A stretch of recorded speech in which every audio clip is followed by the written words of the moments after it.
Hello, hello, hello, hello, hello, hello, hello, hello, hello. Incoming doctor, at least take a pen and a space of paper so you just write which one.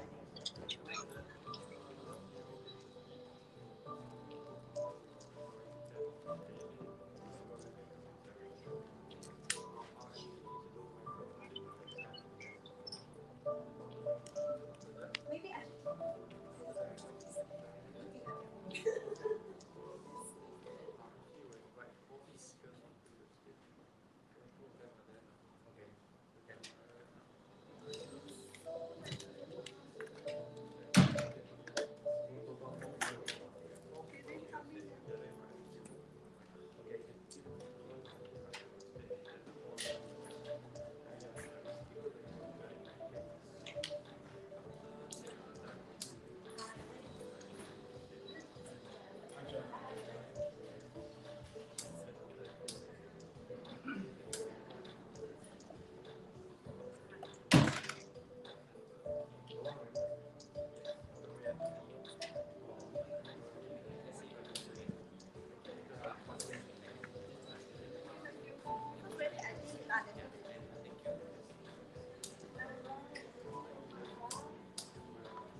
Hello,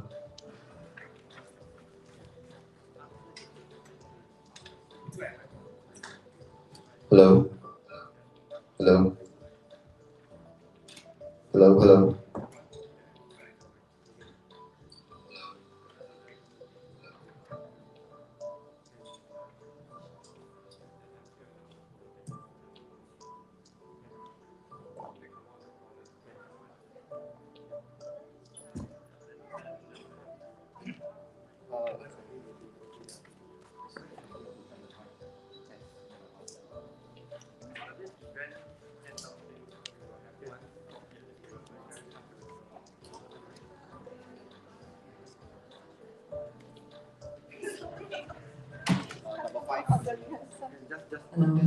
Testing.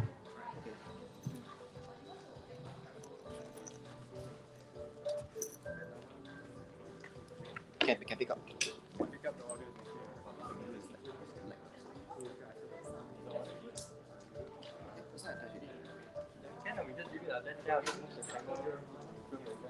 I need hotspot because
Hi, Desmond. Can come on.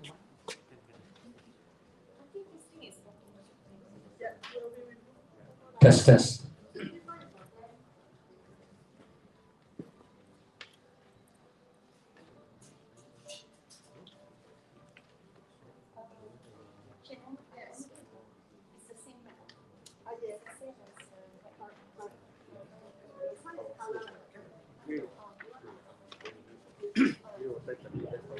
Mic test, mic test. Mic test, 1, 2, 3, 4. Mic test. 1, 2, 3, 4. Ladies and gentlemen, ladies and gentlemen. So moving on to our next main event, the Fire Chat Talk, ladies and gentlemen. We're honored to have medical experts and allied health partners to discuss various ways dealing with obesity challenges. Can we now welcome the panelists up on stage? Folks, please give them a big round of applause. So that's where the four of you come out. Okay. Now please allow me to introduce our facilitator, Dr. Jeremiah Pereira. Is that how I pronounce your surname? Yeah. Okay, Dr. Jeremiah Pereira, resident physician of Manadr Clinic, trained in internal medicine, general practitioner, a strong believer in providence of inclusive and evidence-based care to their patients. Dr. Jeremiah, take it away, please. Thank you very much. A very warm welcome to Mana Doctor's inaugural Fireside Chat, Changing Perspectives. Let's talk about obesity. So we'll do that, and then I'll introduce each speaker. So Dr. Chu Li Wei, Mr. Christian Yan, and Ms. So Wan Kim.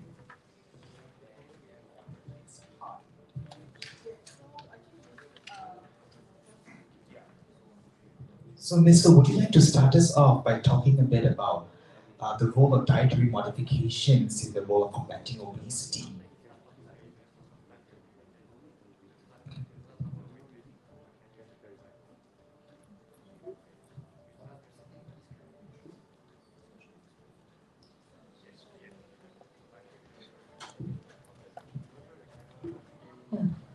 Thank you, Dr. Pereira. Yeah, obesity is a huge topic now. And statistics are showing that 1 in 10% are obese. So could you please tell us a bit more about the various diets that can be used for weight loss? There are many types actually in the market, but generally they fall under a few main headings. One of which is the low carb diet, and then we have the high fat and low carb, low protein diet. And then of course we have the we have this very widely talked about keto or ketogenic diet, and then we also have the intermittent fasting.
A bit about how developmental years like upbringing and family habits can affect our food choices. Right. I'll give myself an example. My family, my older brother and I grew up pretty much in the exact same environment, but he grew up with more of an idea of he can eat anything he wants, whereas I grew So up this is with all one set or less choices because I always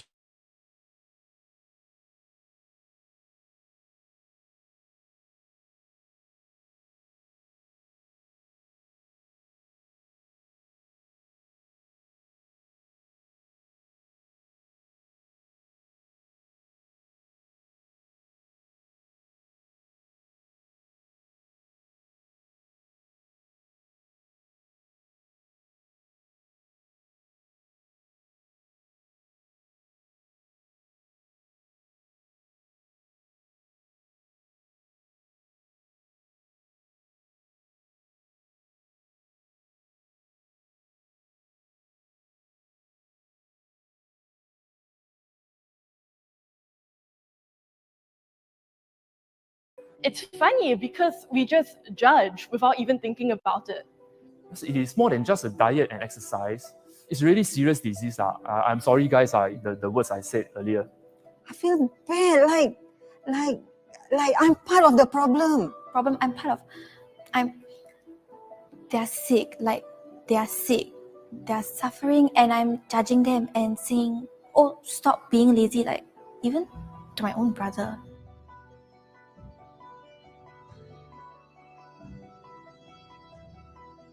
But I didn't know. Like I You really didn't? didn't know. Wow. Well, I think it's important to rethink how we can help people.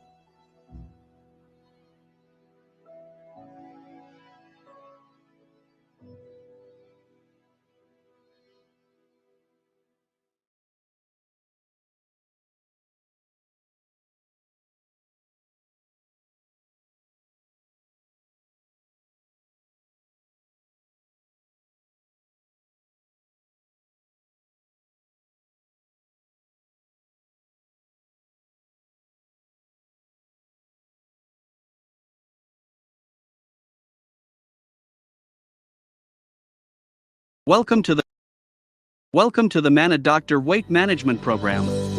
Our one-stop solution offers a comprehensive range of professional weight management services that are designed to make your weight management journey as seamless and hassle-free as possible. Getting started is simple. Just download the Manadr app and access our weight management program. Enter your height and weight, and our app will automatically calculate your BMI.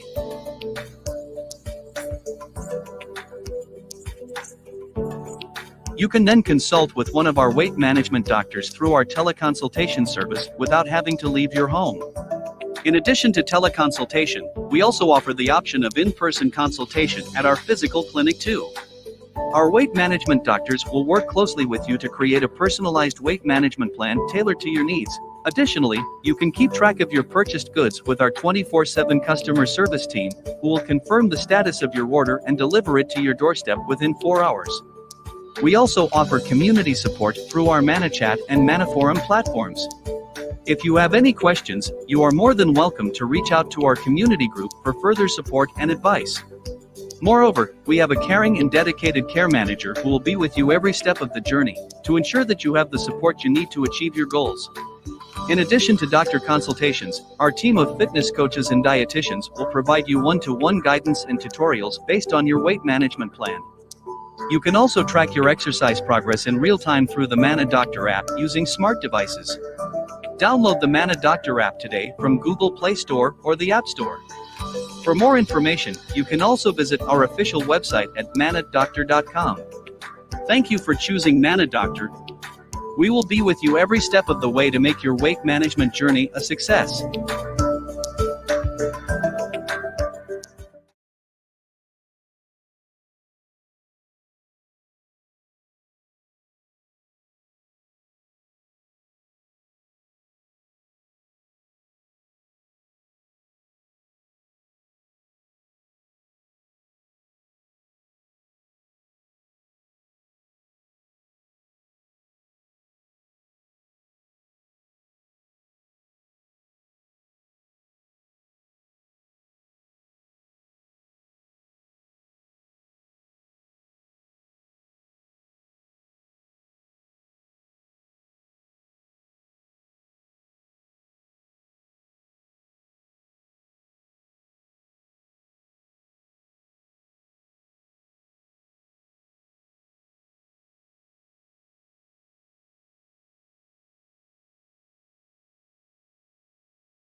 Hey, Fatty, stop eating. I don't want to judge, but If you realize they're becoming bigger and bigger, maybe you need to do something about it. It's a mindset thing.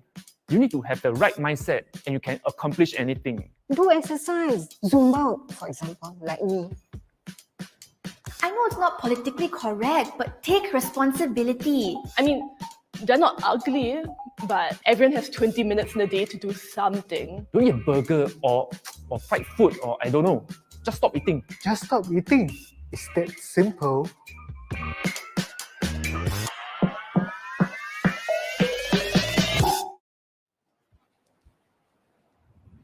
Can you read from the teleprompter, please? Right here? This one, huh? I'll read that. Okay. I am here today to talk about something we have neglected for far too long, YTSIBO. Why TISPO? White is SIBO. YTSIBO causes 2.8 million deaths every year. It's heavily affected by our genes, the hormones, and the environment we live in. And there's not a single country in the world that has reduced the number of people suffering from white SIBO for over 30 years. When you suffer from this disease, it impairs your body's normal functioning and it's very hard to fix yourself. Studies show that 40% of people living with YTSIBO experience judgment and humiliation, making them feel ashamed and afraid to ask for help. Today, about 650 million adults and about 150 million kids live with it. Living with YTSIBO is a health issue, not a character flaw. It's time to rethink what we know about obese. Wait. Are we talking about obesity? Oh, it was the other way around. Hey, I didn't know. Oh, so it's obesity and YTSIBO. Is this a joke? Well, And how do you feel about that? I feel really bad. I kind of body shame them, like. Kind of like the typical Singaporeans online. It's funny because we just judge without even thinking about it. it is more than just a diet and exercise. It's really serious disease. I'm sorry, guys, the words I said earlier. I feel bad, like I'm part of the problem. I'm part of. They're sick, they're sick. They're suffering and I'm judging them and saying, oh, stop being lazy, even to my own brother.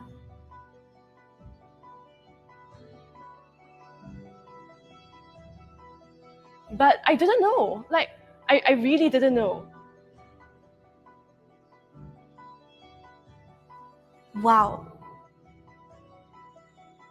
Well, I think it's important to rethink how we can help people.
Hey, Fatty, stop eating. I don't want to judge, but If you realize they're becoming bigger and bigger, maybe you need to do something about it. It's a mindset thing.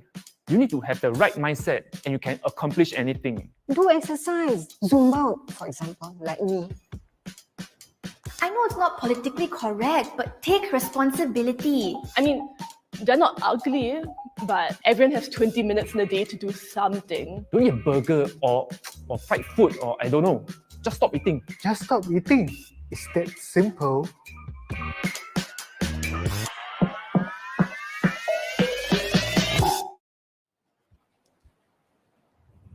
Can you read from the teleprompter, please? Right here? This one, huh? I'll read that. Okay. I am here today to talk about something we have neglected for far too long, Whitey Sibo. YT-SIBO? YT-SIBO. YT-SIBO causes 2.8 million deaths every year. It's heavily affected by our genes, the hormones, and the environment we live in. And there's not a single country in the world that has reduced the number of people suffering from YT-SIBO for over 30 years. When you suffer from this disease, it impairs your body's normal functioning and it's very hard to fix yourself. Studies show that 40% of people living with YT-SIBO experience judgment and humiliation, making them feel ashamed and afraid to ask for help. Today, about 650 million adults and about 150 million kids live with it. Living with YT-SIBO is a health issue, not a character flaw. It's time to rethink what we know about obese. Wait, Are we talking about obesity? Oh, it was the other way around. Hey, I didn't know. Oh, so it's obesity and YT-SIBO. is this a joke? Well, And how do you feel about that? I feel really bad. I kind of body shame them, like. Kind of like the typical Singaporeans online. It's funny because we just judge without even thinking about it. it is more than just a diet and exercise. It's really serious disease. I'm sorry guys, the words I said earlier. I feel bad, like I'm part of the problem. I'm part of. They're sick, like they are sick. They're suffering and I'm judging them and saying, oh, stop being lazy, like even to my own brother.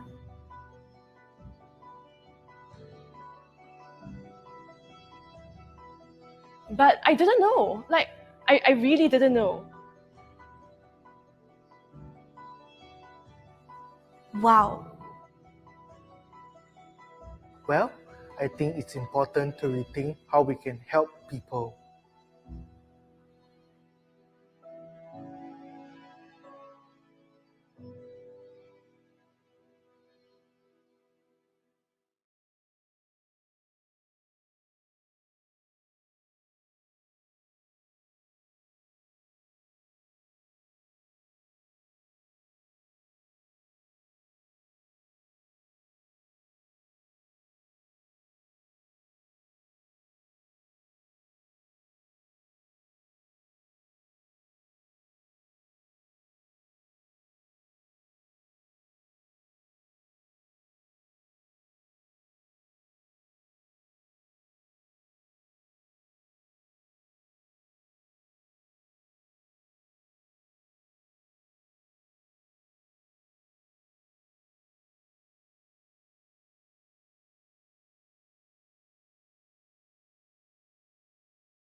Welcome to the Manadr Weight Management Program.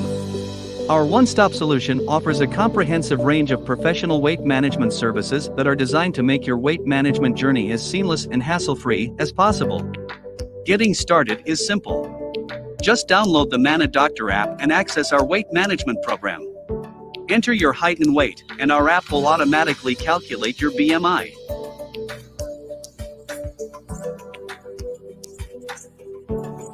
You can then consult with one of our weight management doctors through our teleconsultation service without having to leave your home.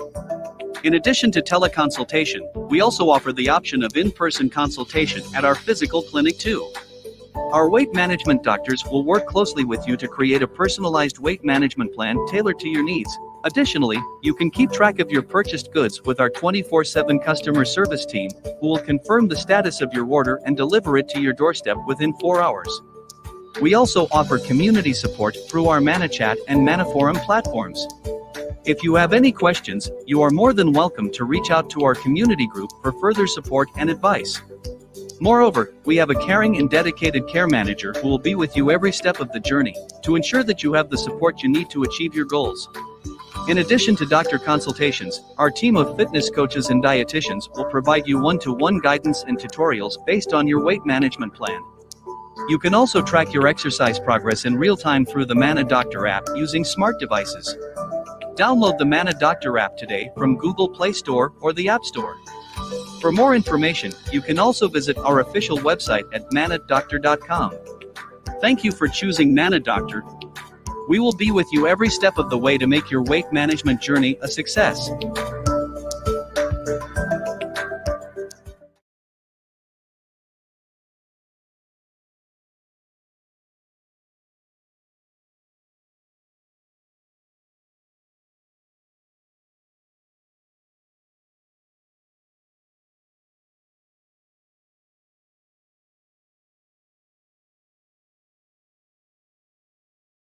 Hey, Fatty, stop eating. I don't want to judge, but If you realize you're becoming bigger and bigger, maybe you need to do something about it. It's a mindset thing.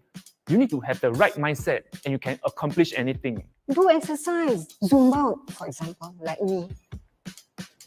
I know it's not politically correct, but take responsibility. I mean, they're not ugly, but everyone has 20 minutes in a day to do something. Don't eat a burger or fried food or I don't know. Just stop eating. Just stop eating. It's that simple.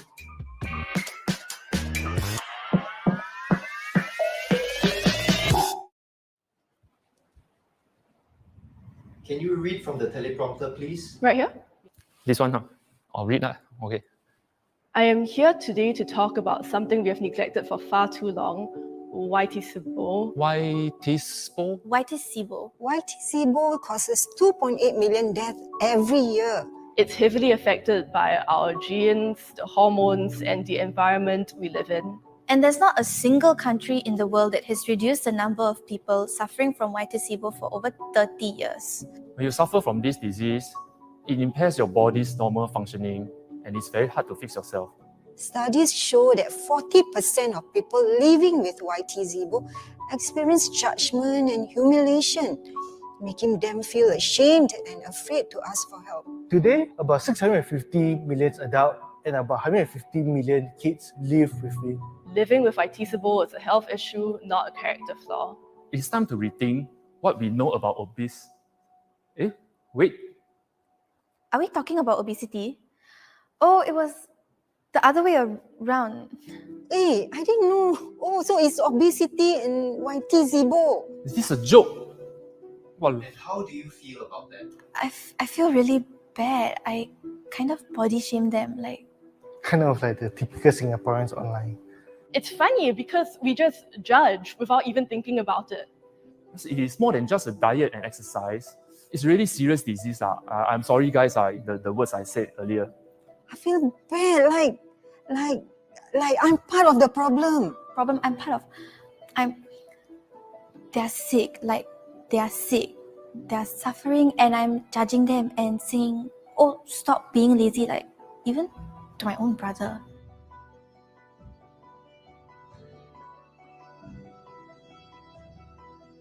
But I didn't know. I really didn't know. Wow. Well, I think it's important to rethink how we can help people.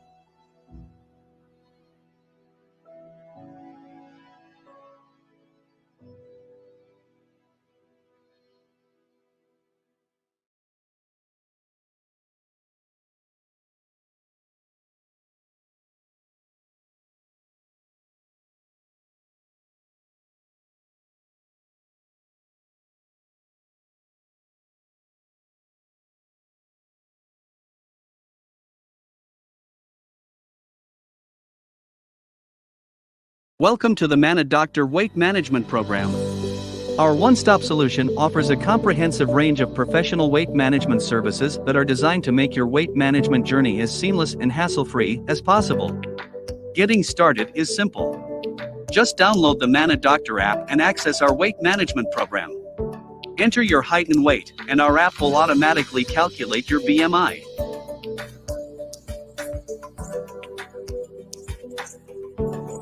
You can then consult with one of our weight management doctors through our teleconsultation service without having to leave your home. In addition to teleconsultation, we also offer the option of in-person consultation at our physical clinic too. Our weight management doctors will work closely with you to create a personalized weight management plan tailored to your needs. Additionally, you can keep track of your purchased goods with our 24/7 customer service team, who will confirm the status of your order and deliver it to your doorstep within 4 hours. We also offer community support through our ManaChat and ManaForum platforms. If you have any questions, you are more than welcome to reach out to our community group for further support and advice. Moreover, we have a caring and dedicated care manager who will be with you every step of the journey to ensure that you have the support you need to achieve your goals. In addition to doctor consultations, our team of fitness coaches and dietitians will provide you one-to-one guidance and tutorials based on your weight management plan.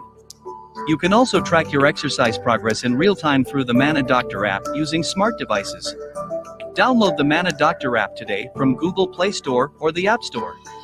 For more information, you can also visit our official website at manadr.com. Thank you for choosing Manadr. We will be with you every step of the way to make your weight management journey a success.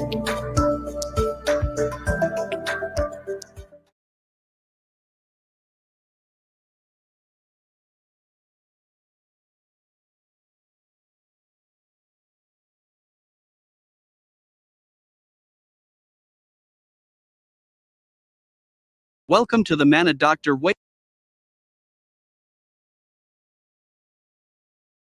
Hey, Fatty, stop eating. I don't want to judge, but If you realize you're becoming bigger and bigger, maybe you need to do something about it. It's a mindset thing. You need to have the right mindset and you can accomplish anything. do exercise. Zumba, for example, like me. I know it's not politically correct, but take responsibility. I mean, they're not ugly, but everyone has 20 minutes in a day to do something. Don't eat burger or fried food or I don't know. Just stop eating. Just stop eating. It's that simple.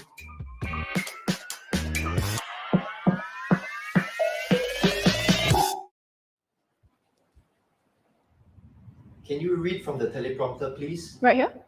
This one, huh? I'll read that. Okay.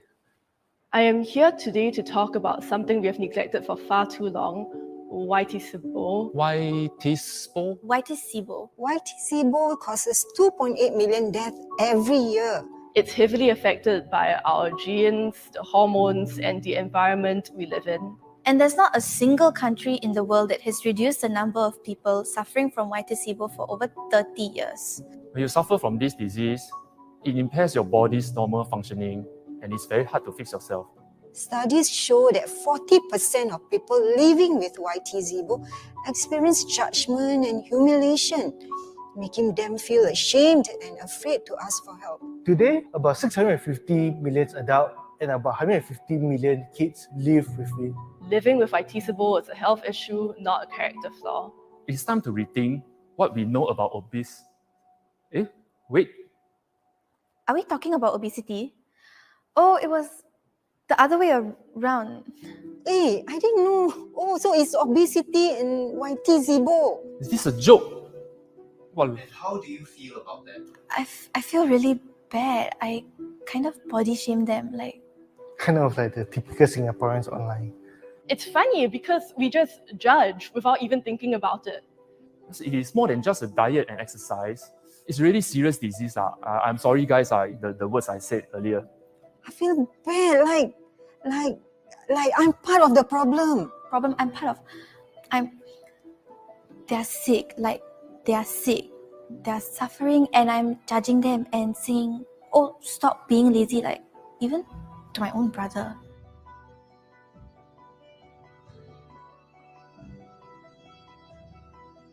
But I didn't know. Like, I really didn't know.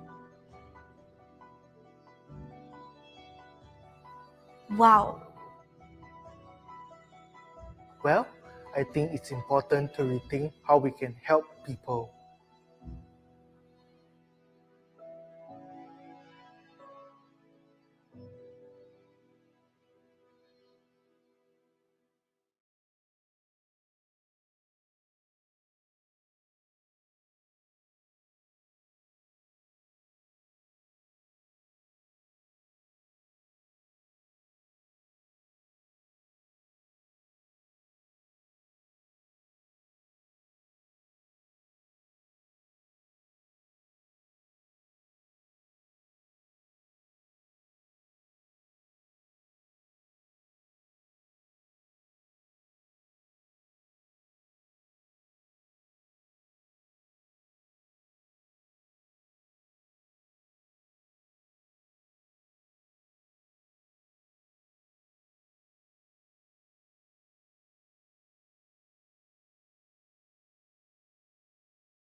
Welcome to the Manadr Weight Management.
Welcome to the Manadr Weight Management Program. Our one-stop solution offers a comprehensive range of professional weight management services that are designed to make your weight management journey as seamless and hassle-free as possible. Getting started is simple. Just download the Manadr app and access our weight management program. Enter your height and weight, and our app will automatically calculate your BMI.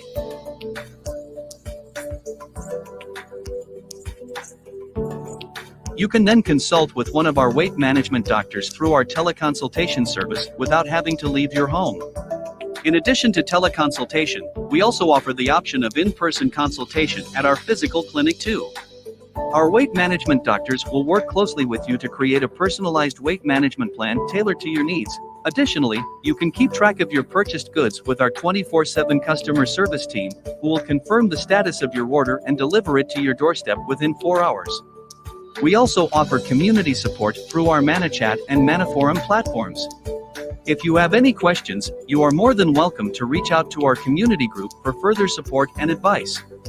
Moreover, we have a caring and dedicated care manager who will be with you every step of the journey to ensure that you have the support you need to achieve your goals.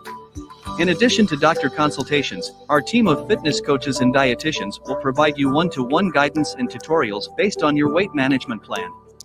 You can also track your exercise progress in real time through the Manadr app using smart devices. Download the Manadr app today from Google Play Store or the App Store.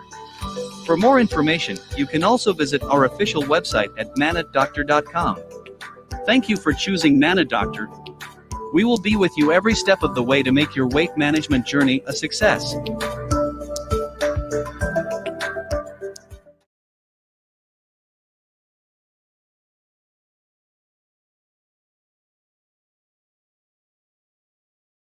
So right now, I'd like to take this opportunity, folks, to welcome the GOH, our guest of honor. And first off, I'd like to welcome Dr. Tam Kwang Wei. Where are you, Dr. Tam Kwang Wei? Yes, Senior Consultant Endocrinologist and President of Singapore Association for the Study of Obesity, an affiliate of the World Obesity Federation. So she has a keen interest in obesity and diabetes. She has a vast experience in the management and research in obesity and diabetes, and is a passionate advocate for people living with these health issues. Okay, next with us here today, we're also honored to have Dr. Xiao Dong Yen, CEO and co-founder of Manadr. So Dr. Xiao is a practicing physician for more than 30 years and has been a senior consultant in family medicine since 2005. He's known to be a doctor, techie, and entrepreneur. Last but not least, we also have Dr. Rachel Teo, co-founder of Manadr. Let's welcome them. Thank you. Right. Thank you very much, ladies and gentlemen. And now it's my pleasure to welcome Dr. Tam to give us an opening speech. Dr. Tam, please.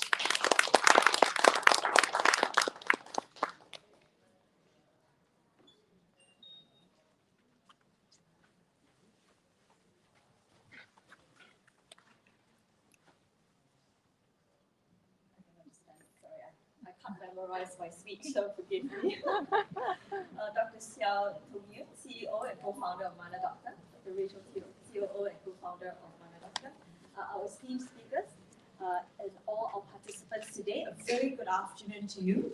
On behalf of the Singapore Association for the Study of Obesity, or SASO as they call it for short, I would like to thank Manadr Doctor actually for this very kind invitation and also the privilege to allow us to partner with them in this very grand event of the Manadr Doctor's Health Day. Now today's event is to mark this World Obesity. You've heard a lot about that. I'll just skip a little bit, but it occurs on 4th of March every day. Like people, or maybe some of us may wonder, why World Obesity? Why you need a World Obesity Day, right? We've heard of World Diabetes Day, World Alzheimer's Day, and many world days. But obesity, isn't it just about just carrying too much weight, and you've heard all that, right? Oversize, etc. Well, I think some of it is correct, but that also makes it incorrect, right? So maybe let me share with you some stats. Just now you heard about 600 million people with obesity. Actually, that stat has gone up 800 million since this video was made. And actually, the World Obesity Federation released a report just last week, and it tells us that by 2035, which is 12 years from now, more than half of the world's population will live with overweight and obesity. That's 51%, or over 4 billion people around the world. Now, 1 in 4, or 25%, will have obesity. Now, what does this mean? It means that the economic impact, so our government sometimes like to hear this, is about the money now, right?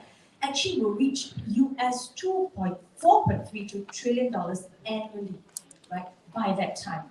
And what does that mean? It means about how much we spend on 1 year on COVID-19 in 2020. Now COVID-19 is sort of like fading out and may pass on one day, but obesity is not. The cost will keep rolling and growing. So what is the situation in Singapore right now? So actually in 2020, you might have heard in the news, our population, it tells us that in a survey, it surveyed some of us and it says 60%, so 3 in 5 of us living in Singapore as adults have and are healthy weight. All right, and in total, about 1 in 5 of us are in this what we call obesity weight range. Now our children, what about our children? 1 of 6 of them have this issue, and they grew up to have obesity. And that has increased 45% 8 years prior to this status. So what I'm trying to share is these health stats are very alarming. They're telling us that we need to do something urgently as a nation, as individuals, as parents, as grandparents, and spouses. Why we need to protect the health of our family and ourselves so that we don't get diseases, not just because of health, but it's going to cost us financially. So the theme, changing perspectives, let's talk about obesity. It's actually on this the brochure of today's event. It's also the theme of this year's World Obesity.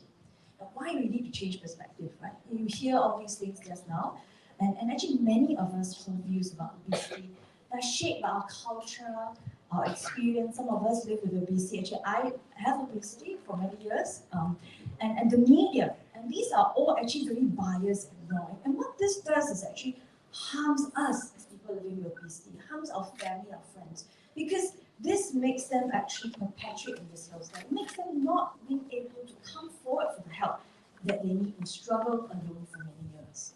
Now, like type 2 diabetes and heart disease, actually obesity is a chronic medical condition. And the medical knowledge and the science today informs us that it's actually a disruption of our normal body functions, and it's actually caused by many things, such as even the environment we lived in our mother's wombs, and related to things like our stress, our sleep, the type of food that we eat, right, and also our mental health. Yes, it is not that simple, and that's why when we treat obesity and talk about weight issues, we need to change our perspectives first, and then start treating these unique root factors that are unique to each one of us. And it's more than just telling people, don't eat that burger or go and exercise, right? So in fact, the expertise of the key speakers today reflects as a testament of why we need people of multi-disability to take care of health and weight issues, right? After all, obesity is a chronic problem. It is not a problem of a 3 to 6 month program. It is a journey, right? And lifelong for some of us. To end it off, I think indeed there is never better a time to talk about obesity and change of perspectives. so that those who live with obesity do not have to struggle alone, right? And then rake up all that health risk related to obesity unnecessarily.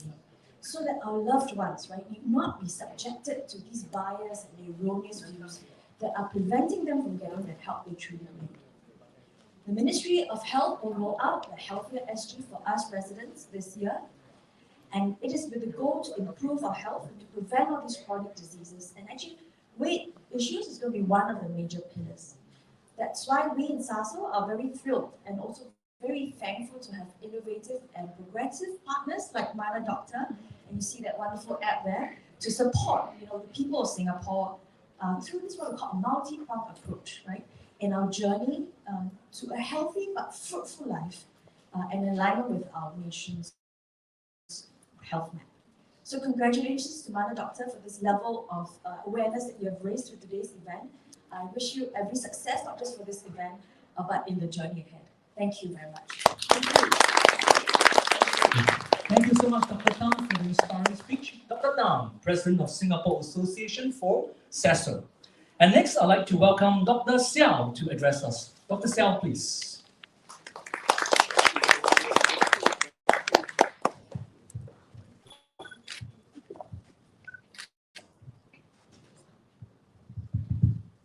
Good afternoon.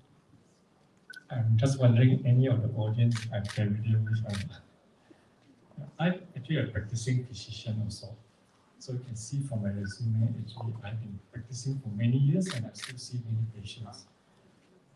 So I want to firstly welcome our guest of honor, Dr. Tan, who, as all of you know, she's the president of SASO, Singapore Association for the Study of Obesity. Our esteemed speakers here, Dr. Teo, my co-founder, all our Manadr staff who has been working very hard to make this event such a success. And of course, not to forget all of you, ladies and gentlemen. A very good afternoon to all of you. Now, welcome firstly to Manadr Health Day. This is something that we hope will carry on year after year for years to come. We hold this in conjunction with World Obesity Day. There's a special meaning to it. Now, today, as a company, we want to celebrate healthy weight and healthy living. Among the audience, there are many of you who are actually more than 50s and above. Now, we are all, not all, we all are young at heart. Healthy living is actually one of the themes that we want to thrust forward to. Okay. Now, it is very interesting that we just come out from the pandemic.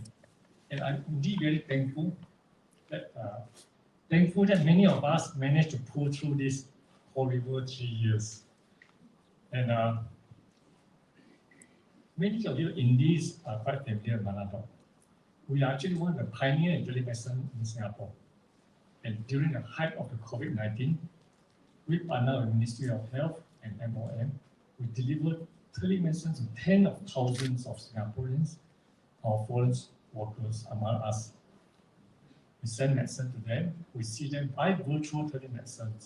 Now, it is very interesting that 5 years ago, when we were embarking on this journey of creating this virtual health, delivering healthcare through telemedicine, we never imagined that COVID would strike us. As COVID hit us hard and fast and furious, we're indeed grateful and thankful that what we have envisioned to develop was actually successfully deployed to the dome. The tens of thousands of us who are quarantined under home recovery program. And indeed, we're thankful. We never built COVID for we never built Manadr for this. Today, we want to embark on a different journey with you. Hopefully, COVID is behind us. We want to celebrate healthy living and healthy weight. Now, why do we want to do that? Globally, as Dr. Tan has mentioned, weight issue is a real issue. More than 51% of the world population have to grapple with this. In Singapore, we're talking about 60% of the population. It's a big number, more than 1 in 2 of us. In fact, I was just recalling, because when we decided as a company to embark on this, when I start to see my patient, I look at them from different perspectives. When I see one after the other coming in, literally every one of them have a weight issue. So I was sharing with all my colleagues and friends. I start to realize that in the past so many years when I see patients, I will see them as diabetes, high blood pressure, high cholesterol, stroke. It never hit on me. I will always tell them, please lose your weight, or please put on weight. But it never struck on us that it is actually a true disease that we have to grapple with. And when I start to ask them what is their weight, what is their ideal weight, where were they once before, I start to realize that the problem is so huge. Now, we will, as a company, today, harness technology, virtual teleconsultation, artificial intelligence, to build a robust global community. We're not just talking a community in Singapore. One thing we realized through COVID-19 is telemedicine is so powerful that we can use and build a global community across space and time to support each other and urge each other, nudge each other in this endeavor. Now, weight issue, it is a chronic disease. As you can see from the slide, it is not your fault, it is not our fault, it is in our genes. We are born with such a process. If you guys recall, 30 years ago, 40 years ago, when you were young, we were all once healthy, healthy weight. We were all once, but down the years, what happened? We start to eat more, we have less urge. It is not our fault, okay? However, the good news is this, okay? Although we have to grapple with this, the good news is that we can now confront this problem head-on. And we are very certain as a company, we are certain that in years to come, the problems of weight will be behind us. Because the science is there. We know how to deal with it now, to deal with this disease head-on. Now, we want to assure you that your journey in this healthy weight and healthy living, although challenging at times, okay, will be made easy by us. We're not alone. Together as a company, with my co-founder and the whole team of Manadr, we will walk this journey with you. You will not be alone. Now, we will continue to use innovative strategy through digital transformation. And today, you can see that in one app, and there'll be more to come. We build a community of doctors, physiotherapists, dietitians. Inside there, through one app, you can access all this. In fact, most of these services are free to use. We are building a community through our forums and chat. Feel free to ask any question. The dietitian are there, the trainer are there, the doctors are all there, okay? Yeah. Now, we will use technology to enable this, to make this journey seamless for everybody. And there is hope. I just want to tell everybody there is hope. We were once all young and healthy. We will be able to delay or even revert back to where we once started. Ultimately, I want to close here. It is not just about healthy weight, it is also healthy aging, healthy longevity that we are striving for.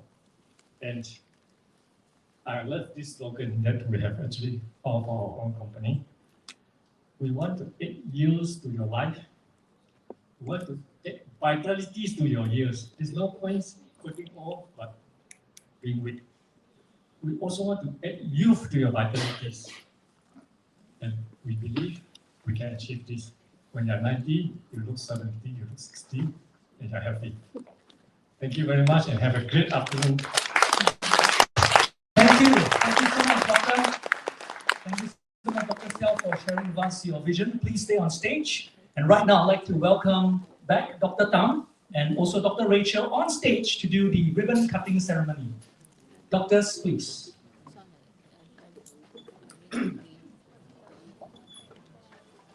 So you heard all the exciting visions, right? Healthy weight, healthy living. And we're going to do the ribbon cutting in a very exciting manner. Folks, join us as we count down from 10 before we snip the ribbon. Can we all do that together? All right, ready? Here we go. Let's go. Roll it. And folks, 10, 9, 8, 7, 5, 4, 3, 2, 1. Congratulations! Congratulations. Thank you so much, doctors. Thank you, Dr. Tang, Dr. Sel, and Dr. Rachel. Thank you. Thank you. You may now return to your seats. Thank you so much, ladies and gentlemen, for joining in. Right. So with this kickoff, right now, we're going into the main event, folks. Do you know what is that? The Fire Chat. The Fire Chat, ladies and gentlemen. And we are very honored here today to have medical experts and allied health partners to discuss various ways on battling obesity challenges. Can we now welcome the panelists on stage, ladies and gentlemen? Here we go, the panelists. Take a seat. All right, and over in the right corner, the gentleman wearing white, we have our facilitator, Dr. Jeremiah Pereira, resident physician of Manadr Clinic. He's our moderator for today, and he's trained in internal medicine, general practitioner, a strong believer in providence of inclusive and evidence-based healthcare to their patients. Dr. Jeremiah, fire away. Good afternoon, everybody. Thank you so much for your attendance today. A very warm welcome to Manadr Doctors' inaugural Fireside Chat, Changing Perspectives. Let's talk about obesity.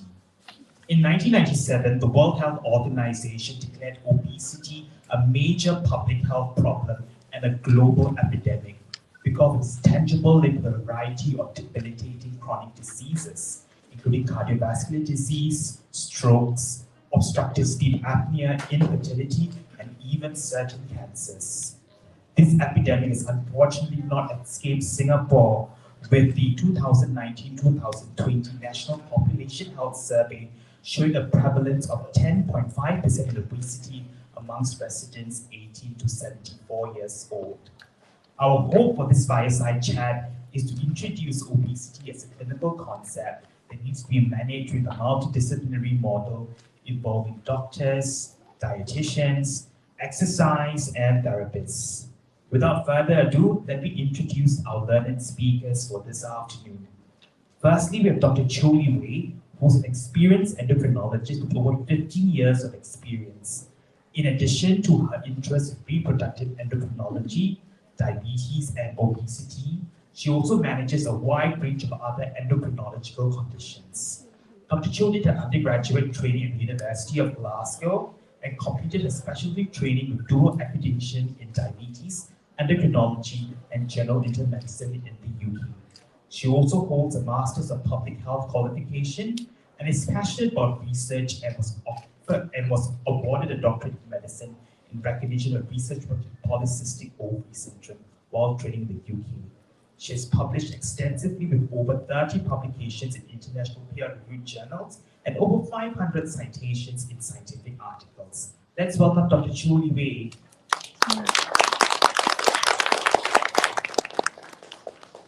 Our next speaker for this afternoon is Mr. Christian Yen, who has experience over the last 20 years working with clients ranging from elite athletes, Parkinson's patients to boys preparing for the national service.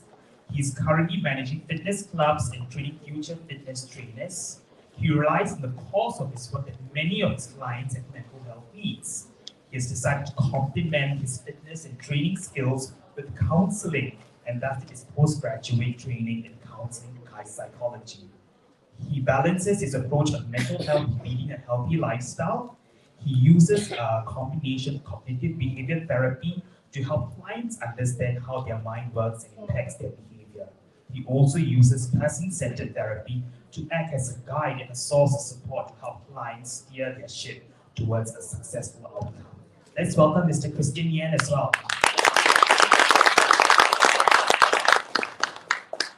Ms. So Wan Kim is a clinical dietitian who currently manages NutriMax Consultancy, a center providing medical nutrition therapy through clinic reviews, teleconsultation and home care services. She was formerly the principal dietitian at the Singapore Cancer Society, as well as the head of dietetics and nutrition services in Bright Vision Hospital. She has a certificate in the adult weight management in the US Academy of Nutrition and Medicine. She believes in personalized nutrition using the integrated approach with emerging nutrigenomics, world food, and mindfulness. Let's welcome Ms. So Joaquin. Okay, let's dive into our chat for today's afternoon. Ms. So, maybe you could tell us a bit more about the various diets that can be used for weight loss. Thank you. Good afternoon, everybody. It's such a delight to see all of you here on a Saturday afternoon. Yeah. So, the various diets in Singapore, actually there are so many. But to put our perspective clearer, perhaps let me highlight the three types. One is the low carbs diet. I think we always say, oh, I'm a carb person, right? Because it sounds familiar. So we think having low carbs will be the way to weight loss, right? The second is something close to low carbs, and that is the keto diet. So this is low carbs, but it's high fats. And the third, I think, who wants to make a guess? Have you heard of IF? Intermittent fasting? I think so, right? I see many hits nowadays. So generally, what is the low carbs diet? That means you focus on reducing the carbs. So what are carbs? Carbs, there are generally four types. One is the simple natural carbs like the lactose and the fructose in your fruit juice, or the simple process like table sugar. The third is the complex natural, that will be like your grains, and the complex, which is the processed one, like the plain flour, the white flour. So how about keto diet? Keto generally works on high fat, like I mentioned just now, and they can go up as high as 90% of fat content. So what they do is they justify by saying, oh, I reduce low carbs, but I take meat. So big question mark, is this all right? The third is intermittent fasting, and that is I fast. Sure, I don't eat, I lose weight. Correct.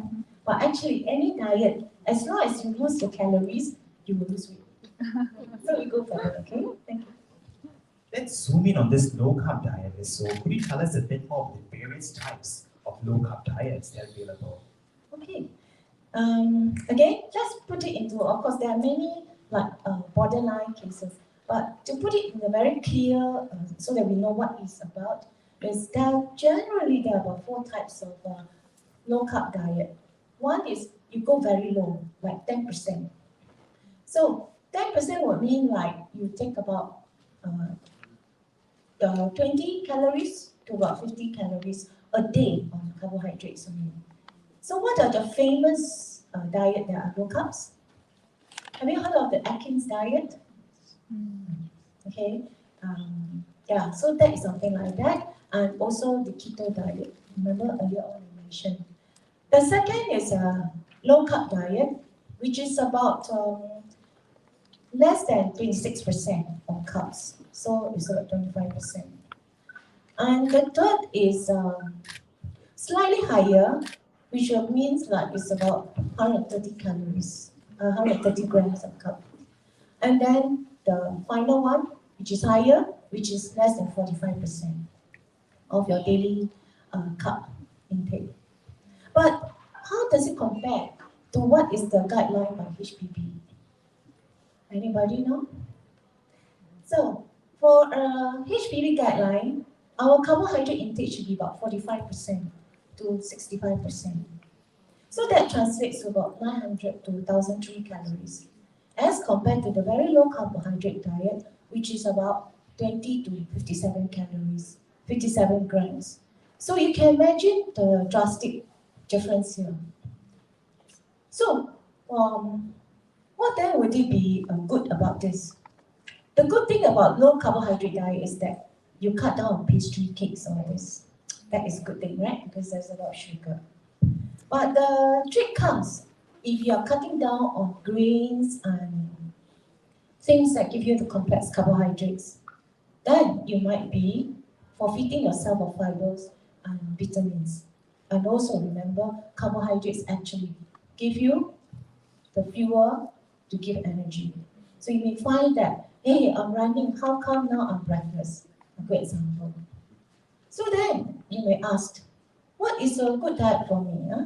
Is carbohydrate diet good for me, low carb?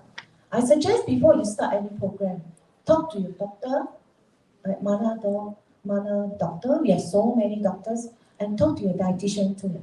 I'm on Mana doctor, so you can see me too. And then we see from there whether it's good. Start. Okay? Yeah. Thanks so much, Ms. So. Could you tell us a bit more about the keto diet? I think that's something that you always read about in the news and the media now, but I'm not really familiar with it. Could you tell us a bit more about that? Thank you. This is another very interesting one. Now, keto diet comes from the word ketogenic, and it usually comes from the word ketones. Because what happens is when you take fats and you don't have enough carbohydrates, what happens, the body will turn the stored glycogen in your body, the fats, and break it down. The byproduct is ketones. That comes the word ketogenic diet. So we mentioned a keto diet can go up as high as 90% of fats. So the natural focus will be on meat. We take meat because we think we cut away the carbs. But the risk here is, again, when you cut away carbs and you increase the protein-based, animal-based, because animal will give you the high fat. Then what happens is, again, you'll be cutting away the fiber, the vitamins, and the minerals. So some of the side effects that you may get is constipation on the short term. On the long term, you might get things relating to your heart disease, because high fat intake, especially saturated fats, can increase your fat level, and it can affect your heart. So, is ketogenic diet a good diet for us? Again, you have to look at the content of the diet itself.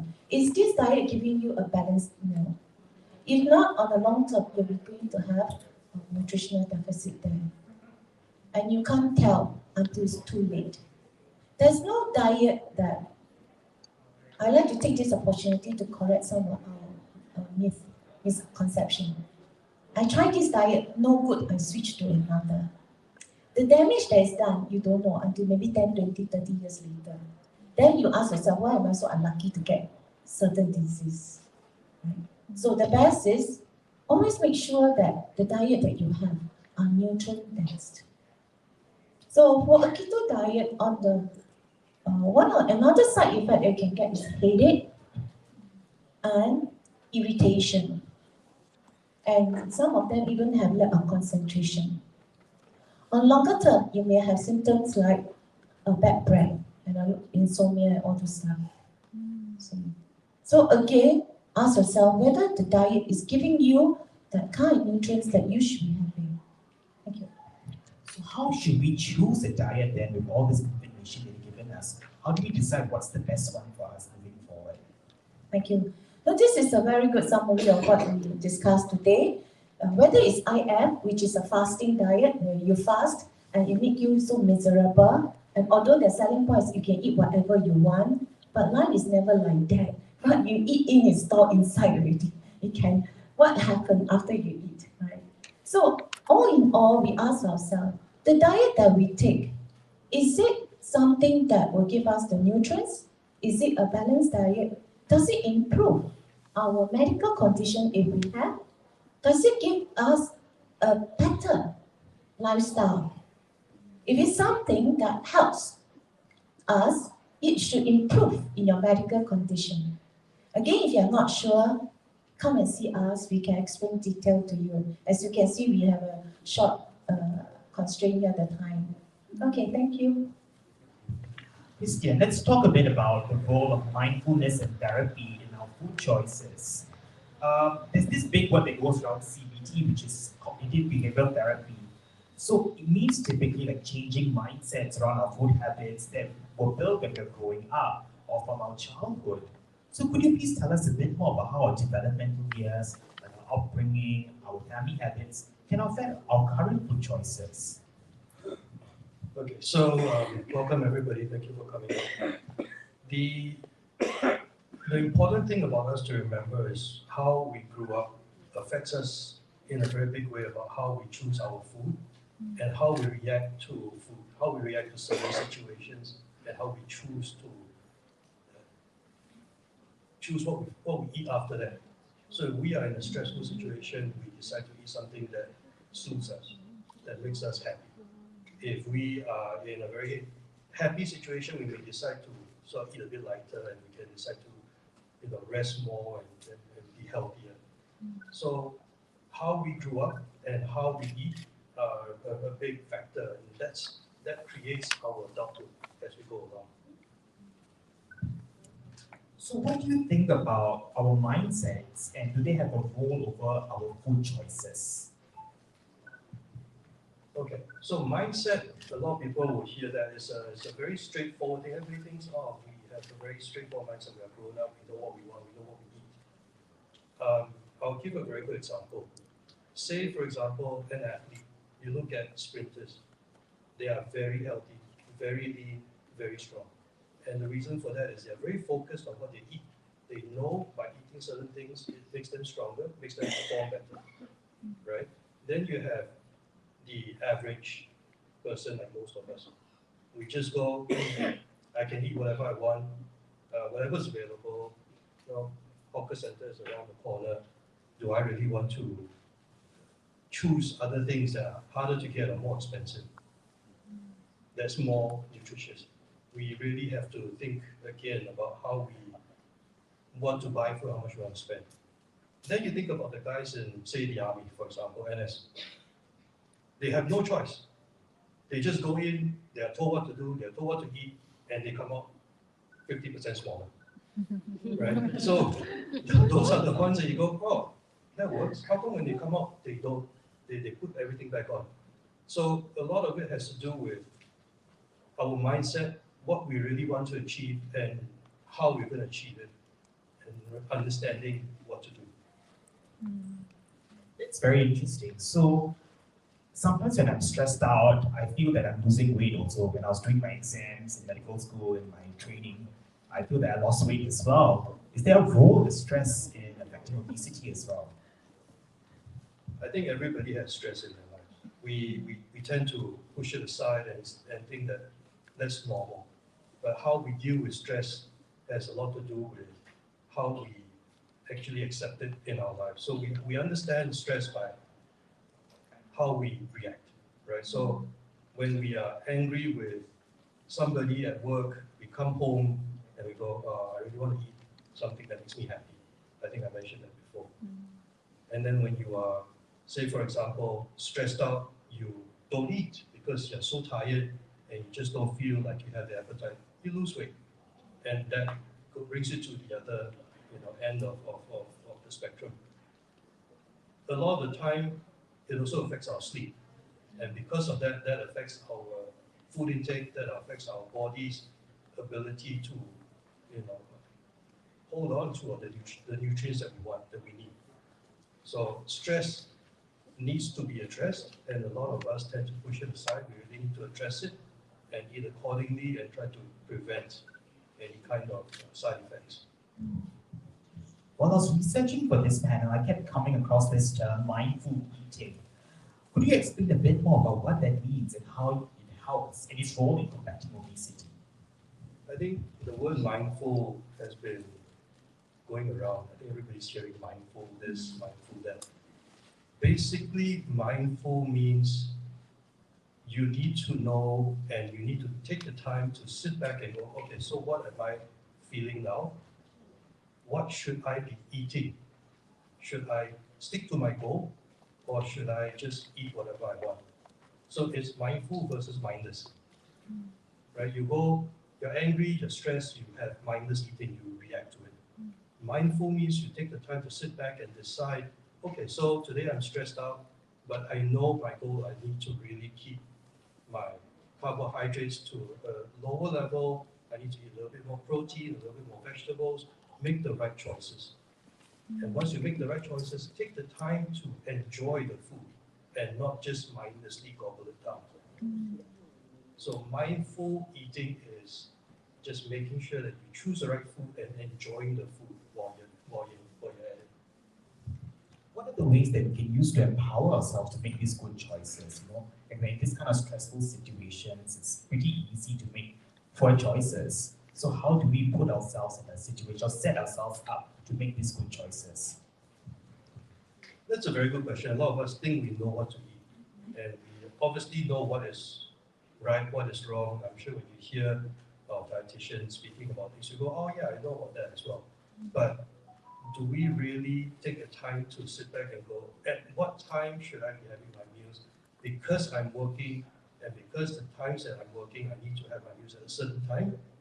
And what food choices do I have? Planning ahead is the most important thing.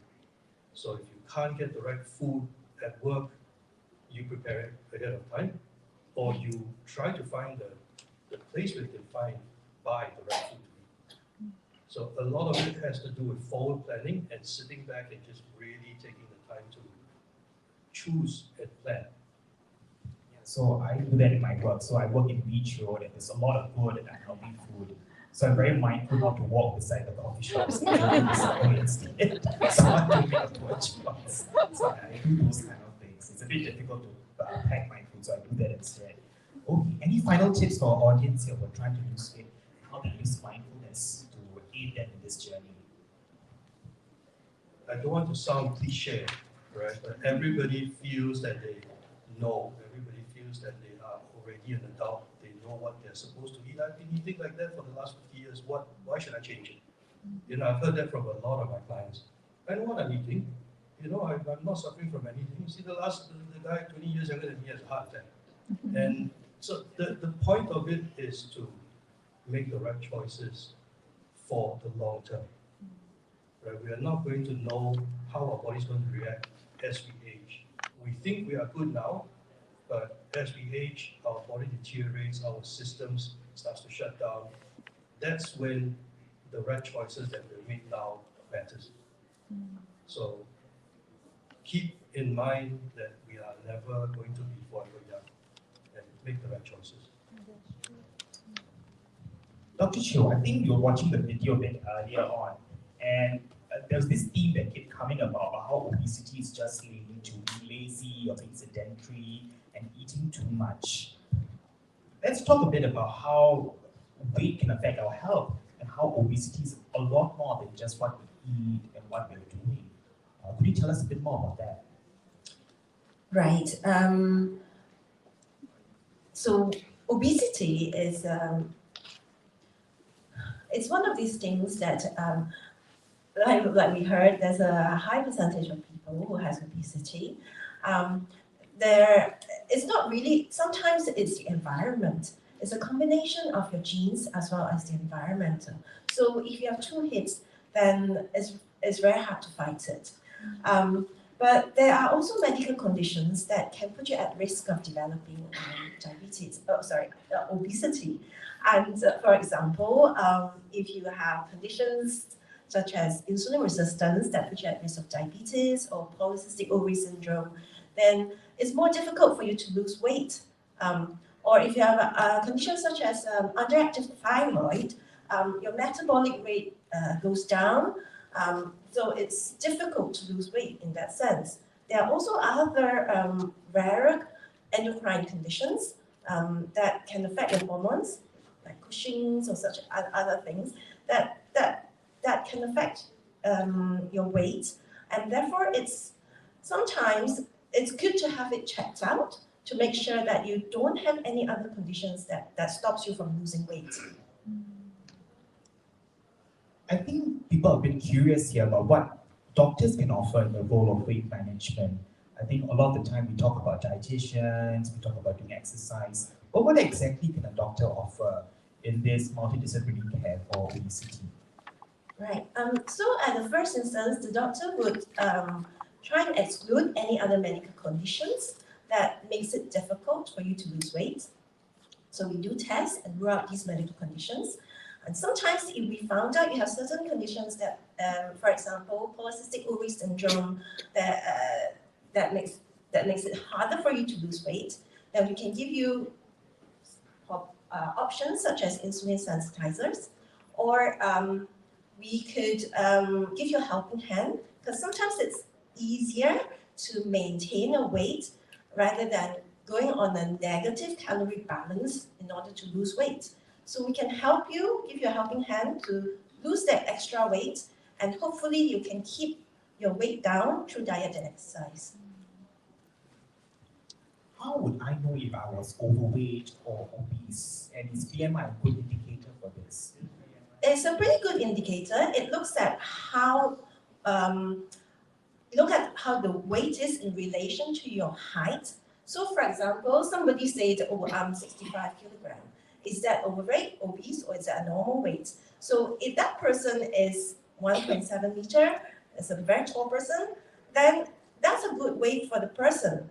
But for somebody else who's maybe 1.5 meter, a bit shorter, a 65 kilogram is in the overweight or obese range. So it's a good guide to give us, let us know whether we are in a good, your weight is in a good, is good in relation to your height. So our standard BMI is, an ideal BMI is between 18.5 to 23. So anything above that is overweight, and above 30, a BMI of above 30 is considered obese. I've heard about certain medications that we can use to help assist us in our weight loss journey. Is this something advisable for us to take? And how actually effective are they, these medications? Well, if you can lose weight through diet and exercise, that's always the best thing to do.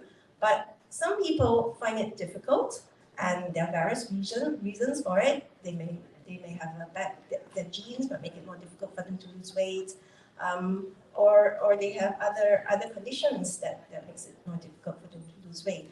Then there are weight loss medication that doctors can prescribe. Currently, there are 4 different types of medications. They all have different side effects, and some are injectable, some are tablets. So you can talk to your doctor about it. All these medications have side effects, but as long as the doctor is monitoring and your conditions and side effects, and so you're in safe hand.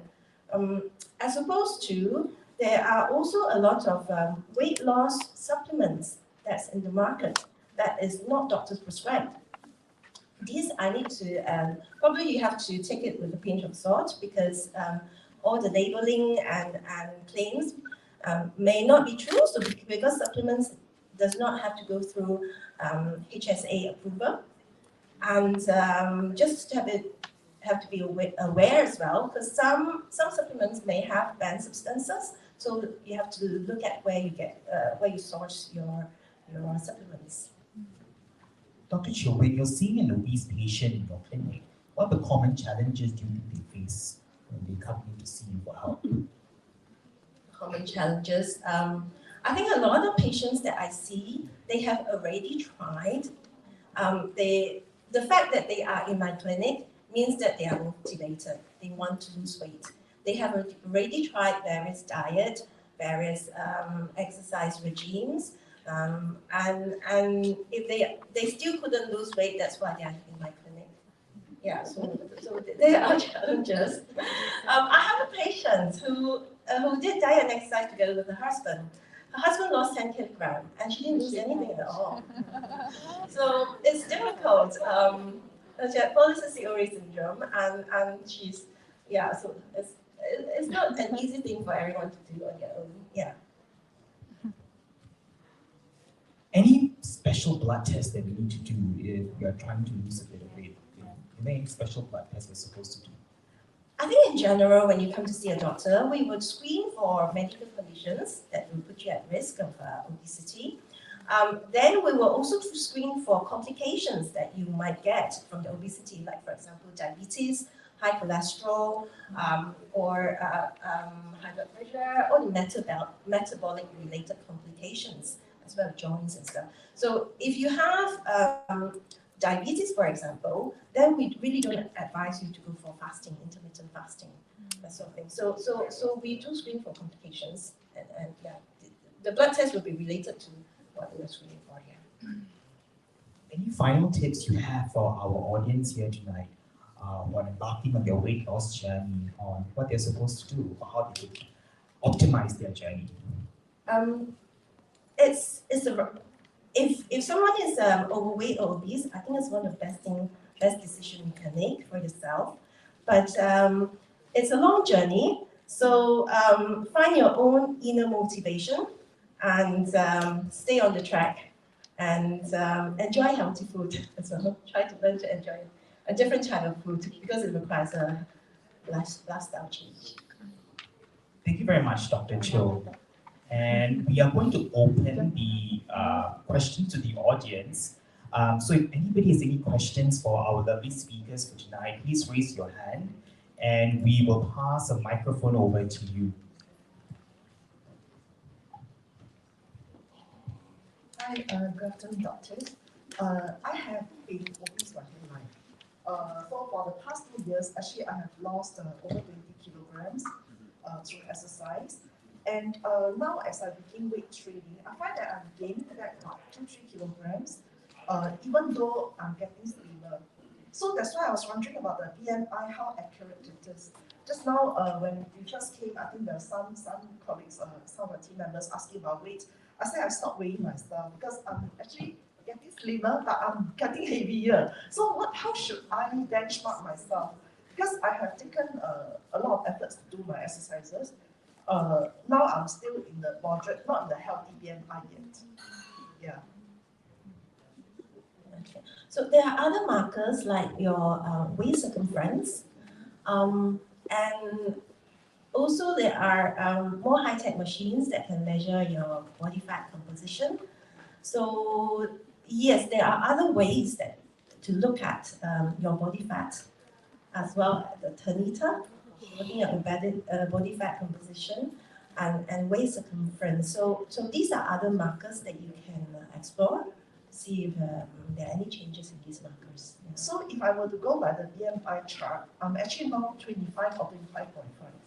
So if I continue my exercise, will I be able to still reach my goal of 23 and less? Because I'm doing a lot of weight training now. Christian, maybe for you weight.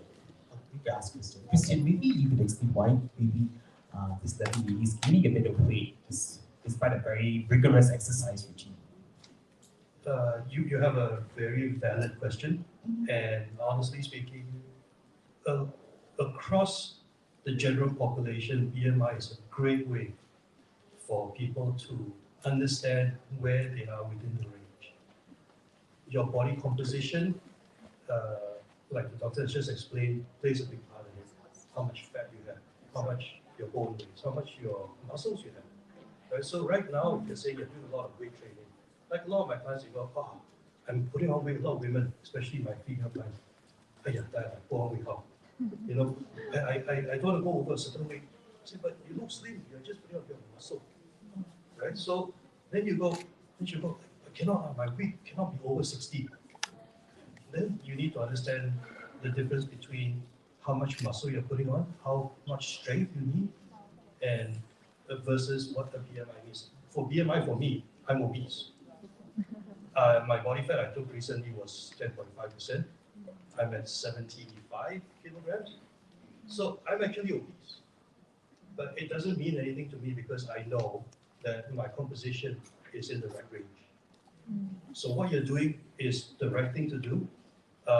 And the good thing, like we said, there are many other different ways to measure where you stand and where you are, and like tonator and all that takes your body fat into consideration. So you're actually probably in a better place if you understand what composition you have. Okay. So don't worry about the weight as much. Because it takes me a lot of effort to lose over 20. And you are doing the right thing. You're doing the right thing. Don't worry about the BMI in your case. For everybody else, I would say, take it with a pinch of salt, but BMI is a good indicator. If you don't,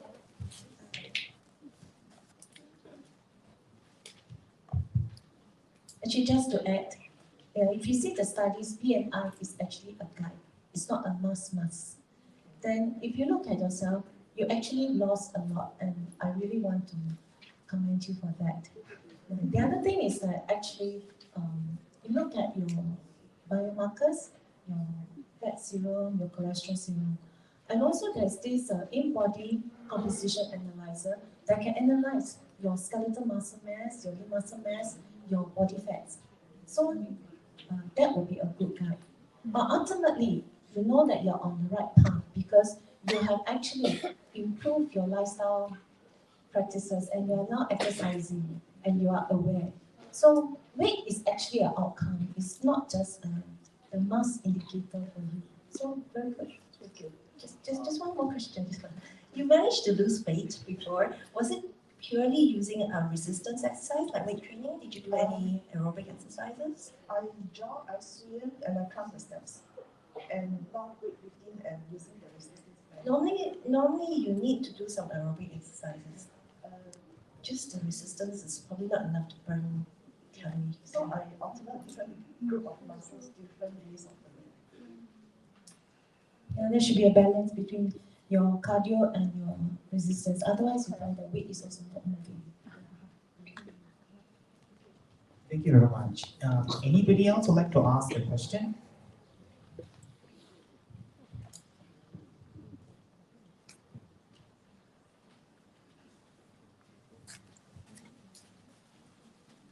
Maybe we could talk a bit about the aerobic exercises you were mentioning about earlier. What are certain form of like good aerobic exercises that maybe people in our audience age range could engage in? Well, HPB's recommendation is 150 minutes per week, so roughly about 30 minutes per day, and moderate intensity exercises. So that means that you need to increase your heart rate to the extent that you could still talk, but you can't sing. So that's a rough guide, really. Or 60 to 80% maximum heart rate, something. So any exercise that can get you to that stage is good exercise. So I guess like my mom, she's doing a bit more exercise now, but her joints aren't so good, right? So I guess like things like jogging or climbing stairs wouldn't be so appropriate for her. What other things would she do then instead? What about exercises that aqua aerobics and that sort of things that takes the weight of the joints? Yeah, or what is cross trainer, isn't it? That doesn't have any weight on the joints. Christine, any other exercises you would suggest? Depending on your age group and depending on your lifestyle, I think the most important thing is to keep moving.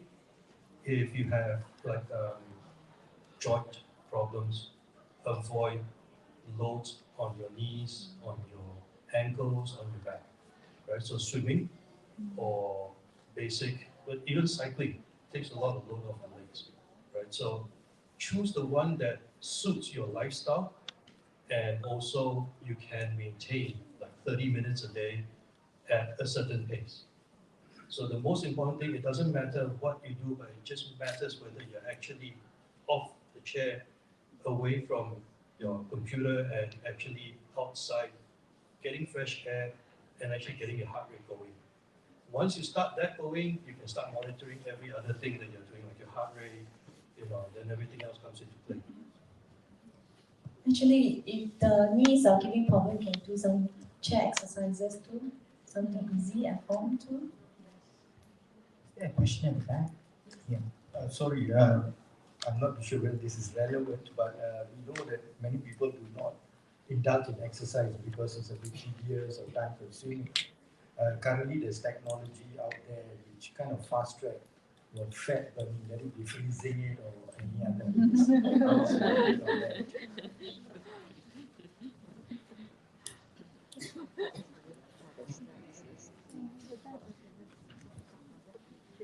I think the thing is, when you exercise, apart from losing weight, you also improve your endothelial function. That's something that improve your blood vessel elasticity, and that's what it is that helps you to prevent you from getting heart diseases. So, yeah. I would also go on to extend that when I do exercise, I feel more better about myself, right? So I feel there's a lot of mental health gains by doing regular exercise. I think like after my clinic, when I go after a very stressful day in my clinic, and I go into like whether it's yoga, go to the gym, I feel a lot better about myself. So I think there's another level of improvement to that as well. I understand the holistic benefit of exercise, but my point being that such methods, would you recommend them? Are they dangerous or are they in any way harmful to us? I mean, my point would be some people might want to use these to kind of accelerate, right? So you see immediate results. So that might motivate you to say, okay, now maybe I will start doing moderate exercise to hopefully get into the whole scheme of things, right? Actually, one of a good way that we can remind ourselves is this evidence-based practice or is something that is popular? So maybe we want to look from that aspect. Maybe I can add something. I think what I understand from your question is it relevant or should we use it, right? From an aesthetic point of view, if you feel that that's your goal, you really want to look good in the shortest amount of time, and if it really works, which most of them know, then of course, that's the best way to do it, fastest way to do it. But what happens after? Do you put it back on? Do you keep using it? That's the most important question. If you use it and you look good for somebody's wedding or your own wedding, and after that you don't care how you look after that, then that's one way of doing it. But what we really want is something that extends to a point where you are at an old age and you are still healthy and still looking good. So that's where the exercise comes in. Okay, thanks. Any other final questions from the audience? Oh, there's one here. Oh, there's two now.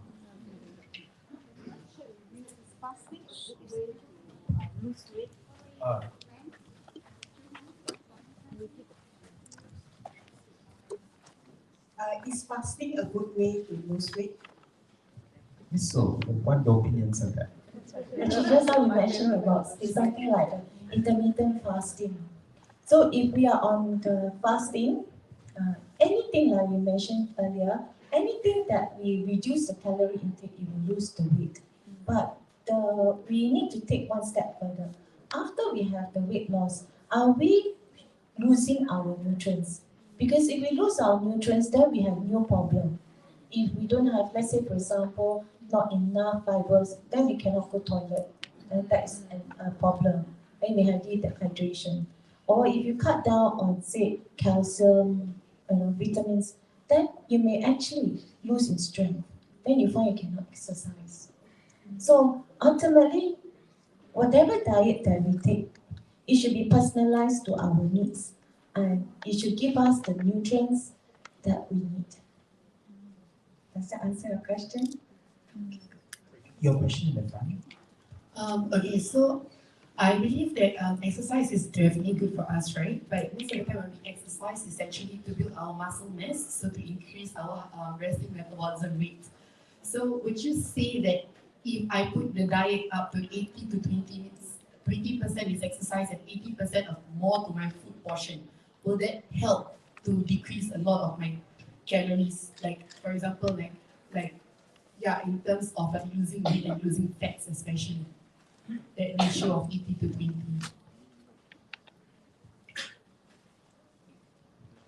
Okay, so I think there are two parts to your question. One is if you are exercising to put on muscle, and then there's also the calorie deficit that you're asking. Am I correct to say that? Yeah, I believe that when we exercise, right, is more to increase our muscle mass, which helps with the resting metabolism rate, right? Yes. Yeah, so if we do want to lose weight or fats, is it better to focus more on our food intake? Because I believe there is this research that shows that losing weight or losing fats is like the percentage of is 80 is to 20, which means food intake is actually 80% as compared to 20% of exercise. Would you agree with that? Maybe if I can answer the first part. Yeah, BMR is great because BMR helps to let you understand how much you burn. BMR basically is a basal metabolic rate, right? So if you sit down the whole day and do nothing, that's how much your body burns in calories. So that increases or decreases with age or with exercise or with muscle. But how much you do cardio or anything like that will not affect your BMR as much as muscle mass. Okay. Then so the second part of the question, how a diet works, is really pretty much as good as your exercise. I wouldn't put a percentage on any part of it because your diet is as good as your exercise and vice versa. If you do not have the balance of a good balanced diet versus a good balanced exercise program, that means not all just weight training. You need to worry about your heart. You need to worry about your cardiovascular endurance. All that plays a big part in it. Can I just add something? And in order to lose weight, you need to have a negative calorie balance. So in order to get a negative calorie balance, you either increase your exercise to burn that amount of calorie, or you reduce your food to cut down that amount of calorie in your food. So you can do either way, but it's sometimes easier to cut down the calorie from your food than to burn that much calorie. So for example, you on a cross trainer for half an hour, it probably burns about 200, 300 kilocalorie. You probably wouldn't be able to burn that much, but you can easily cut it down from the food, 500 kilocalorie or something like that. Just to add, you see, our body is structured such that we cannot exercise whole day.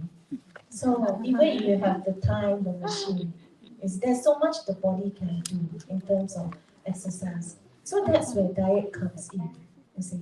So a good mixture of how much percentage of diet, how much percent of the exercise will again depends on the individual and depends on what kind of exercise you are doing, you see. So, for example, just to give a simple illustration, if you are doing resistance exercise, you may need more lean protein. And if you are on a cardio exercise, you may need to cut down on the carbohydrates. But how much you have to work with your dietitian.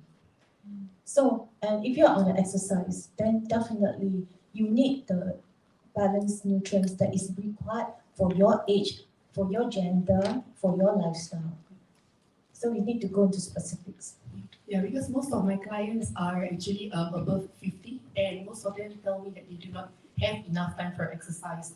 So the one that I focus with them is more on their food intake.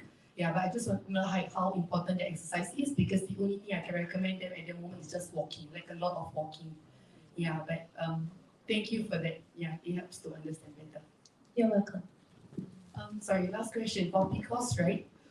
If you actually make some changes to your gut's health, will that help? I think gut microbiome is very trendy at the moment, but currently nobody knows which type of bacteria is suitable for which condition, and there's so many different types of probiotics out there, so many different strains. So it's very hard to say whether which one will help. Somebody claimed that certain strain is good for to help people with weight loss, good for diabetes, good for cardiovascular disease, but it's still under research at the moment. We don't have very good evidence currently. So the only recommendation for PCOS is more on just medication? Because you can have medication that helps you to improve your insulin resistance so that it's easier for you to lose weight. But then PCOS present in many different ways, right? Some people present with weight issues, some people present with menstruation issue, irregular menses, hirsutism. So they come with different issues, so you have to individualize to see what is their main issue, and we target that with the appropriate medication. Thank you. Yeah. Thank you very much to our lovely speakers. Please give them a round of applause.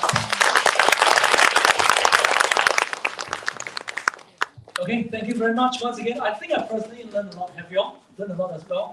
Thank you. Let's give a big appreciation to our speakers. Thank you so much. Thank you. Great fire chat that was.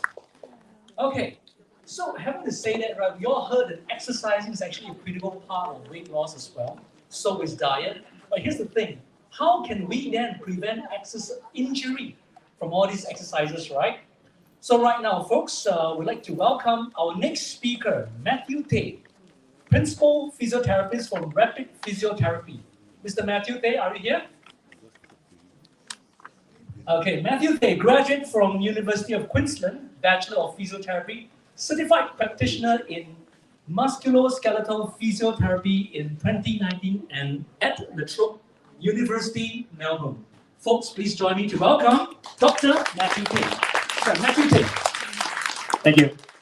Hi, very good afternoon to all and one, ladies and gentlemen. That was a really good panelist talk. Many insights. I gather there's a lot of exercise questions, so I'll try to address them during my talk. Okay? Yeah. So.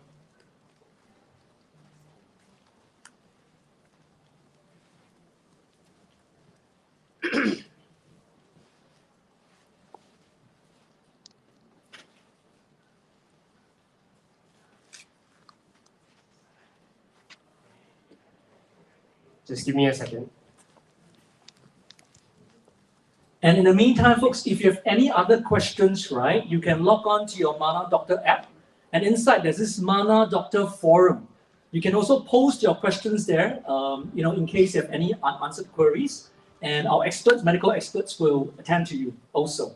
All right? Okay, so exercise and injury prevention. So a lot of questions have come up about exercise and injuries. And so in terms of exercise-wise, it's always good to start gradual. And you'll see in my slides today that I'll share some of the tips on how to get started.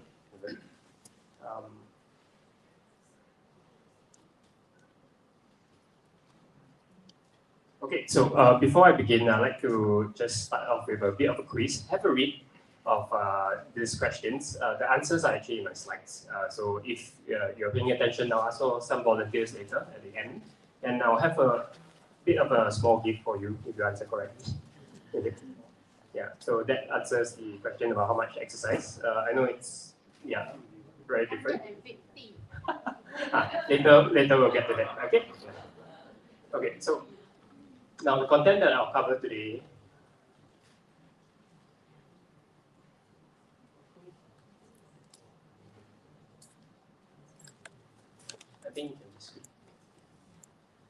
so I'll be touching on the benefits of exercise, and some of the panelists have actually shared a lot about the benefits. So I'll give you a bit more of an insight, a bit of a holistic one. Exercise for weight management, preventing injuries, and we'll do a bit of a mini exercise to rate our rate of perceived exertion, and that is how intense we need to exercise. Because a lot of us don't know what it feels like. Yeah, okay? And there is a bit of a rough guidance with that. And I'll end off with a bit of tips for incorporating exercise into your daily habits. Okay. Okay, so exercise benefits. The first one is actually cardiovascular. Yeah, so with exercise, your heart pumps more, blood circulation goes around the whole body. So that's very important for our blood or heart and circulatory system. So that's good. It also decreases your risk of chronic diseases or manage them, things like diabetes, high cholesterol, high blood pressure. So really, really important that you do some exercise for that. Immune system, a lot of us do not know, actually exercise helps with our immune system too. So during COVID itself, the government actually recommended us to all start exercising. Of course, to go outdoors as well. So vitamin D helps with our immune system, and that is through sunlight. It also helps with calcium absorption and bone health. So really, really good. Yeah. Exercise also helps improve mental health. So there are studies to show that it has helped or can help in anxiety as well as depression. Yeah. Besides that, during exercise we also produce feel-good hormones that are called endorphins, and that actually increases. We were able to sleep a little bit better as well with that, and our mood stabilizes too. So it's another thing aside from eating that gets us feeling happy. Exercise also increases bone and joint health, because the impact through the exercises helps build bone mass, and that's really good at preventing osteoporosis, And energy levels. I'm not sure how many of you have started exercising. Can I have a show of hands? How many are exercising actively? Good. Oh, that's actually more than 1/3. Yeah, so almost 50%. Very good. Yeah, good to start off this. Some of you may have already experienced this. Exercise actually increases your energy levels. So it's a bit counterintuitive, or I should be losing energy. Yeah, but in fact, you actually feel more vibrant, like how Dr. Jeremiah shared just now, that he actually feels good after exercising. Yeah, so that's because of some cellular changes in your body, and that puts more demand on our fuel system. So we efficiently use our fats, our body sugars, yeah, and that gives us that higher energy levels. Yeah, so people who exercise enough will have that feeling. Okay. And finally, yes, of course, it will help with weight management and body fat reduction. Yeah, so I'll touch more into that in the next slide. Yeah. Okay, so strength training. Yeah, so some of you have mentioned about strength training, and yeah, it's quite an important role. Over here, we have a Pilates studio on top. Yeah, so that is low impact activity. Yeah, in this area. Yoga is also a low impact activity. Yeah, so this is some of the other things that you can think about in terms of exercise. Body weight and resistance band training exercises are also considered low impact. Of course, just depends on the speed that you're doing it.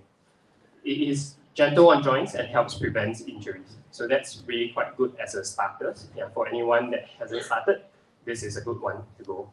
Now, weight training is machine-based and free weights. The difference is machine-based is actually a bit safer, yeah, than free weights. Yeah, so a lot of my patients get injured doing free weights, lifting up barbells and dumbbells, but then I ask them to use machine-based instead. Yeah, so that's also quite a good option.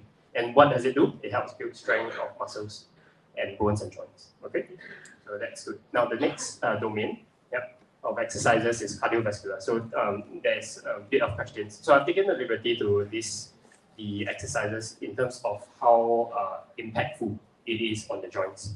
Swimming being the least impactful, yeah, and running being one of the more impactful exercises. And some of my patients also ask me about dancing. So actually dancing belongs to between walking and running. Quite surprising, yeah, because if you attend a session of Zumba or even a session of Cha-Cha, you'll see how much twisting you need to do, yeah, and that is a lot, yeah, of impact, okay. Yeah. Okay, so more about preventing injuries, yeah. So first step, of course, is to seek medical clearance if you're not sure whether your condition or if you have any medical conditions. Because the first time I tested my blood test for medical health screening, I was 26 and I had high cholesterol. Shock of my life. I was like, oh, I've been exercising all this while, many years, active athlete, but yet I have high cholesterol already. Yeah, right from the start. So I've been managing high cholesterol with exercise quite a bit and diet changes, quite strict diet changes. Start slowly and gradually increase your intensity. Very important. So a lot of times as physiotherapists, we see people that get injured. And most of the time, it's actually doing too much or too little. Yeah, even doing too little can cause problems and pain. Yeah, so we always look at the activity level. So start slow and gradually increase the intensity. Listen to your body, stay hydrated, and warm up and cool down. So these are all quite general tips. Yeah, but listen to your body. Yeah, your body will let you know how much you can do. Yeah, only push if you are with a professional. Yeah, whenever you are exercising. Yeah, then they will know what to do in case of a medical emergency. Use proper form and technique and consider working with a professional. So we, like physiotherapists, certified personal trainers, yoga instructors, Pilates instructors, aqua aerobics instructors, all of us, we have our specialty. We have been doing it for years. We know there are many tips that we can offer you to make things a lot simpler in terms of what you do. And in this journey, when you're about on the weight loss. So quite good to approach professionals when you are new to exercise. The other thing that you can do is also look up online. This is available on Sports.sg. It's a bit of a questionnaire, physical activity readiness questionnaire. So you can answer to these 7 questions. Just look up online. If you have a yes to any of it, you may need to seek medical clearance before you embark on exercises. Okay, so exercise recommendation. I know the HPB recommends 150 minutes moderate to moderate intensity exercise, but actually that's just for weight maintenance. That's the bare minimum. I think what the government did was really good, really smart in terms of exercising the 10K steps. Now everybody knows about the 10K regime. Yeah. Now they no longer give us coupon for it, but yeah, the points. Yeah, but in order for weight loss, you will actually need about more than 250 minutes. Yeah, but this is really a rough guidance. Again, if I'm eating 5 meals a day, maybe I need to do more exercises. Yeah, so it's really subjective and according to how much you eat as well. Diet and exercise does improve weight loss as compared to diet alone. So yeah, so quite important for that. Okay, so this is where I'll get you to stand up. You can put your things on the chair, yeah. And this is what we call the rate of perceived exertion. So it's a scale from 0 to 10, yeah. 0 being very light or not doing anything. 10 is being maximum effort. For exercise-wise, you actually need about 4 to 6 or moderate intensity and vigorous. Yeah. So moderate is where you can hold a short conversation. You're still able to speak. Yeah. For me now, it's not moderate. Yeah, it's maybe light activity where I can talk for hours. Okay. And this is also activity. Yeah. So not just cross trainer, not just jogging or swimming. Housework is also a physical activity that's very good. Yeah. So everybody should help with that. Okay. So stand up. Yeah. Yeah, I'll be doing a bit of a metronome test. So all you have to do is to follow the tick tock on the metronome. And you need to rate yourself in terms of how physically exhausted you are.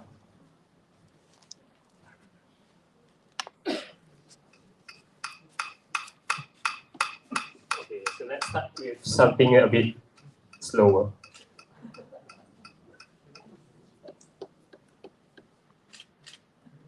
Okay, so we can march according to this pace. Okay, and gradually I'll increase it.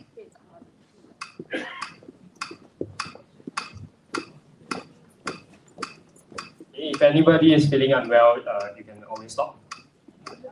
Well done, everyone. This is exercise as well, recording your activity trackers.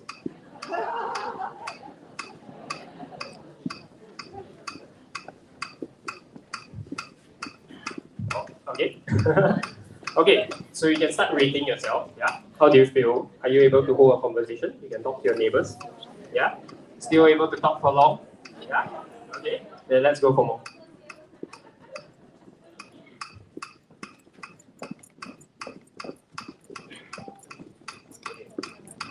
Now rate it again. See whether you can speak with your neighbors.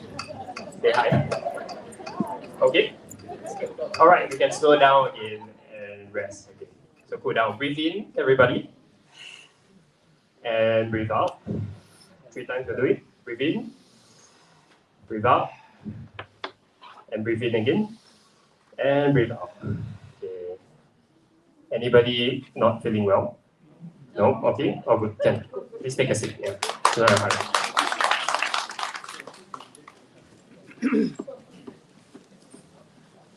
Yeah. Yeah. Okay, thank you for participating in the exercise today. Now, more tips in terms of incorporating exercise into our daily needs. You can start small always. Making it small is like a smaller hurdle to cross. So it's really important that you keep it sizable, not overshoot your expectations. I need to do 250 minutes from today. Yeah, then the next day you are in hospital. Yeah, so that's not very good. Okay? So choose an activity that you enjoy. Yeah, because really when you enjoy it, it doesn't feel like exercise. Well, the most problematic thing about activity is people do not know what is exercise. So I can say it's more than gym work. You can go to the park and walk, go to the park connectors, beautiful parks these days. Cycling, yeah, even stationary cycling. There are lots of exercise corner around us. Yeah, and it all starts from there. Okay. Schedule it, put it in your calendars, write it down in your diaries. Yeah, make it a point. Every day you see it, a reminder to exercise, a reminder to exercise. Okay. Yeah. Make it a habit. Yeah. So it might be something as simple as doing maybe 10 sit-to-stands a day. Yeah. In the morning before you wake up, and your knees will thank you for it. Yeah. Then also maybe a couple of push-ups on the table a day. Yeah. If you set it every day, you're doing the same thing, it will become natural. It is secondary. You just wake up and you didn't even know you completed the exercise. So that's good, making it a habit. Get a workout buddy. So companionship is really good. You can spur each other on in terms of exercises. Yeah, so that's good encouragement. And lastly, track your progress. So these days we have a lot of smart watches. In fact, the government has also given out a lot of like Active SG or the watches for us to enable to keep track of the progress of our activity. And you'll be surprised how many steps you take.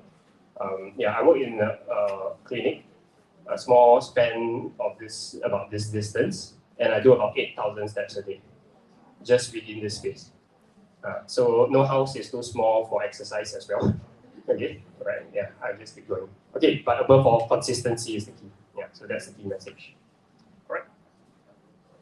Okay, so quiz time, and back to the questions. Have a look.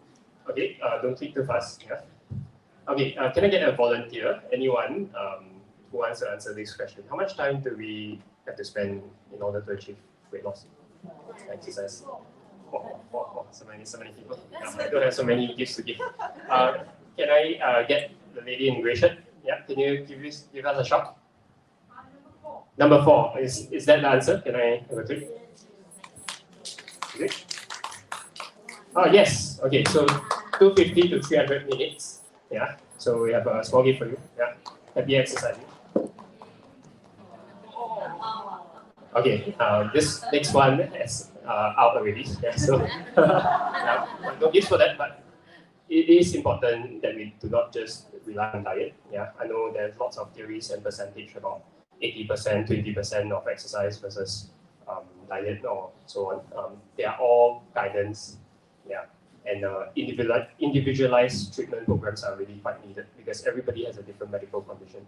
Yeah, I have high cholesterol. What do I need to look out for? Breathlessness, my heart rate, whether arrhythmias. I'm looking at heart conditions for myself. Yeah, so that's me. Yeah, at 37. Yeah, so I need to look out for that too. Okay. Yeah. So in terms of exercise, I had one question online about knee pain and exercise.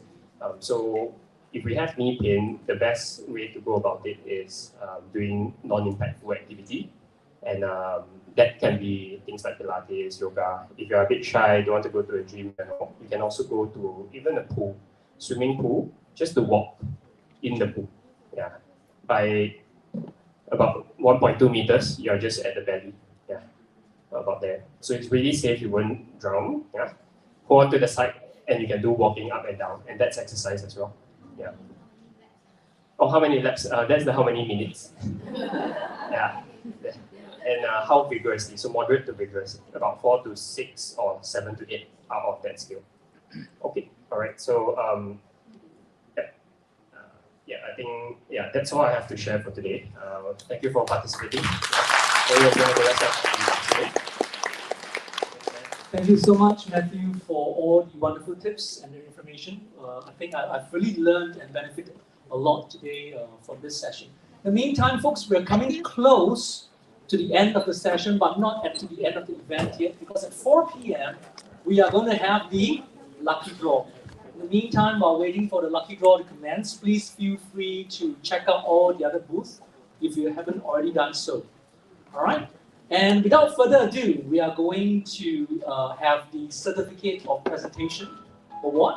First of all, I'd like to welcome back Dr. Xiao and Dr. Rachel Teo on stage. Please welcome them.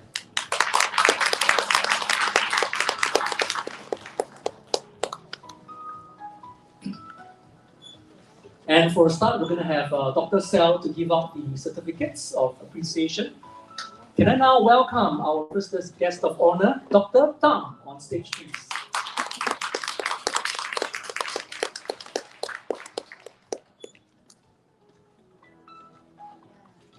Thank you so much, Dr. Tam, President of CESO. Okay. And up next, we'd like to welcome Dr. Cho Li Wei.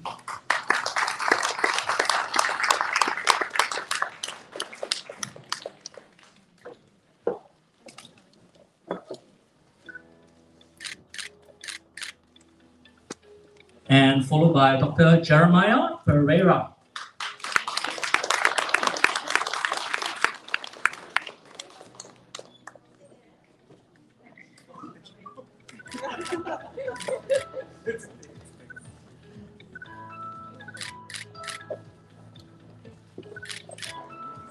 And next we have Dr. So Wan Kim.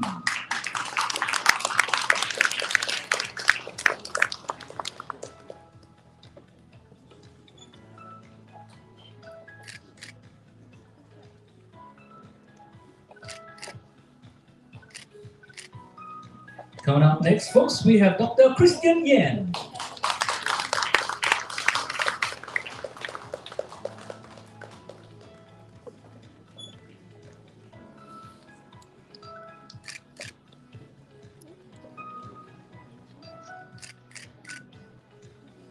Last but not least, our physiotherapist from Rapid Physiotherapy, Matthew Tay.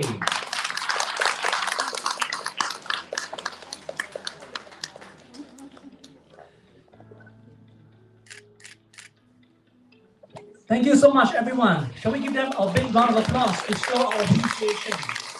I think it has been a very wonderful and insightful session.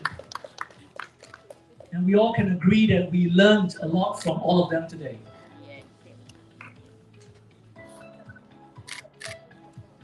Thank you so much. Thank you. Thank you.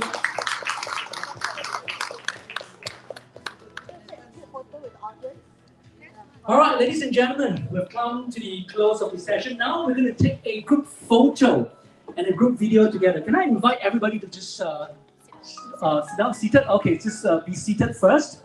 Okay, to take the video, to take the photo. All right, our photographer is on stage.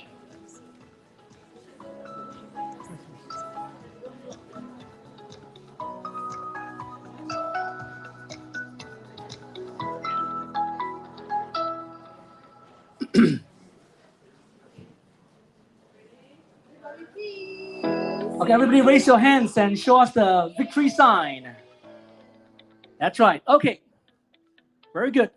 Okay, hold on, doctors. Not yet. We're going to do a video right now. A video. Okay, this is what we're going to do, and we need your help. We're going to do this video. Everybody, first of all, show us the victory sign. Okay, victory towards healthy living, yeah? At youth to your years, aging, at youth. And we're going to say, Mana Doctor. So just repeat after me. Mana Doctor.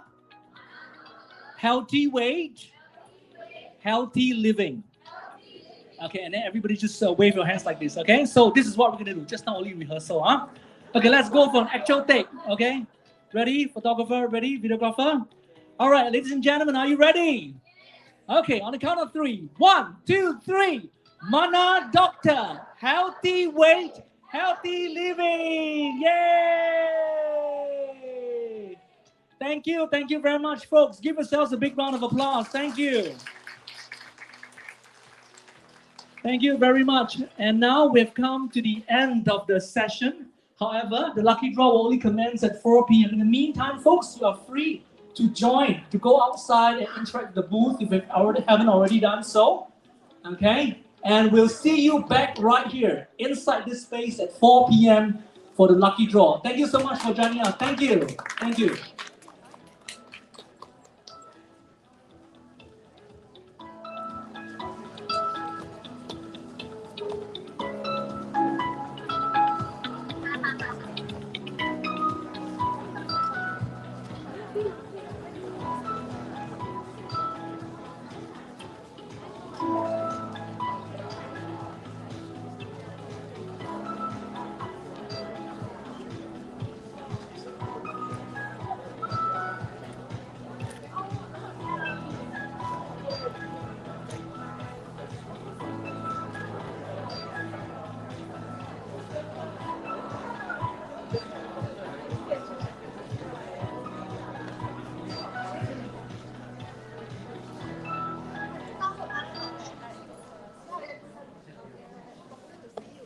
All right, in the meantime, folks, at 4 p.m., just a shout out to all the wonderful lucky draw prizes.